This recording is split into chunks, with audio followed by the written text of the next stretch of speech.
সাভার আশুলিয়ায় অবস্থিত সাঙ্গুটেক্স 1 এবং সাঙ্গুটেক্স 2 অন্তত দুঃখের সাথে বলতে হয় আমাদের বাংলাদেশে 85% বৈদেশিক মুদ্রা এই দেশে আসে এই শিল্প খাতে।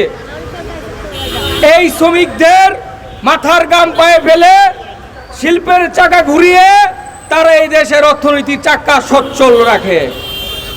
অন্তত দুঃখের সাথে বলতে হয় এই শ্রমিকের ভাগ্য পরিবর্তন হয় না, ভাগ্য পরিবর্তন হয় এই শিল্প মালিকদের, ভাগ্য পরিবর্তন হয় এমপি মন্ত্রীদের, কিন্তু আমার দুভাগা শ্রমিক ভাই বোনের ভাগ্য এখনো পরিবর্তন হয় না। আমরা শ্রমিক এতই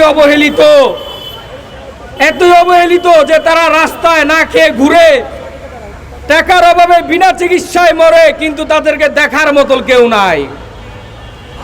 বাংলাদেশের প্রধানমন্ত্রী জনাব তারেক রহমান, আপনি এই শ্রমজীবী মানুষের ভোটেই প্রধানমন্ত্রী হয়েছেন, এই গার্মেন্টস শিল্প শ্রমিকদের ভোটেই আপনি প্রধানমন্ত্রী হয়েছেন, কিন্তু অন্তত দুঃখের সাথে বলতে হয় আপনি মন্ত্রী পরিষদ গঠন করেছেন, শ্রমমন্ত্রী গঠন করেছেন, কিন্তু এই শ্রমমন্ত্রীর কাজটা কি? এই শ্রমমন্ত্রী কেন গঠন করেছেন? কেন তাকে শ্রমমন্ত্রী বানিয়েলেন? যদি আমার এই শ্রমিক যদি সমাধান না পায়, শ্রম ভবন আছে, শ্রম সচিব আছে, শ্রম মন্ত্রণালয় আছে, কিন্তু অন্তত দুঃখের সাথে বলতে হয় দীর্ঘ 1 মাস পার হয়ে গেল, এই সাংগঠনিক শ্রমিকের কি হলো? আজকে প্রশ্ন করি আমি প্রশাসনের কাছে, আমার প্রশ্ন সরকারের কাছে।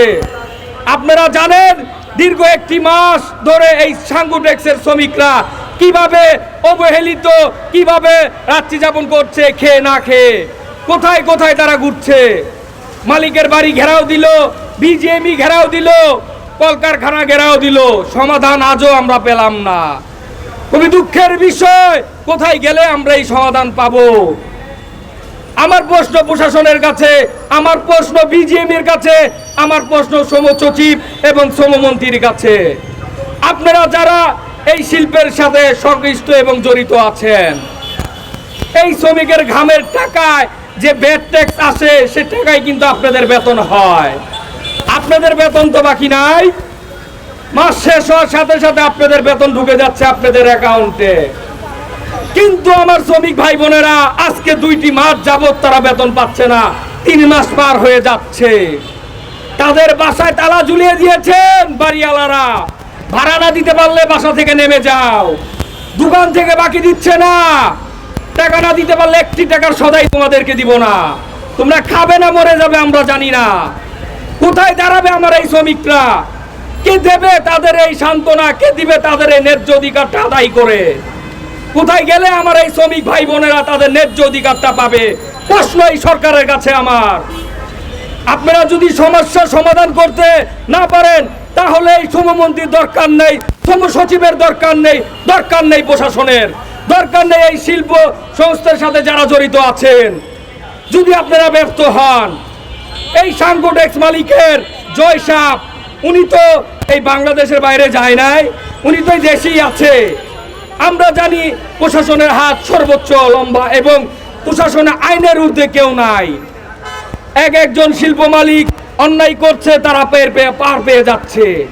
আজকে বাংলাদেশের দিকে লক্ষ্য করলে দেখা যায় ধাপে ধাপে মেল ফ্যাক্টরি শিল্পগুলো বন্ধ হয়ে যাচ্ছে।